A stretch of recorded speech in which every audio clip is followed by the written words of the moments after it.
Hey, welcome to 2MinutesPy. In this video, we'll see how to actually run Python without the Global Interpreter Lock, or GIL. Pretty bold move by Python, right? It might sound easy, but there's a bit more to it than you'd expect. First things first, did you know Python created a special build just for this? It's called free-threaded CPython, and it's completely separate from the standard CPython. That's right, they built a different build specifically to get rid of the Global Interpreter Lock. To run Python without the GIL, you need to install the free-threaded CPython build. Don't worry, it's just like installing any other Python version. The key step is, when you get to the advanced installation options, make sure you check this little box right here. That's it. Now this will install the Python3.13, which is the free-threaded version.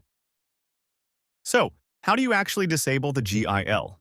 Now that's where this independent CPython build comes in. It's already GIL free. Let's run a quick test to prove it. Here's a simple program that checks if the GIL is active or not. First, I'm running it using the standard CPython build. What do we see here? The GIL is still active. Now, I'll switch to the free-threaded CPython build and run the exact same script. You can see the GIL is disabled now. Well, this is how you can disable the GIL in Python 3.13. So, anytime you want to run Python without the GIL, just use this experimental build and you're good to go. Give it a try yourself, and if you found this helpful, hit that thumbs up button and subscribe for more Python goodness. Thanks for watching 2MinutesPy.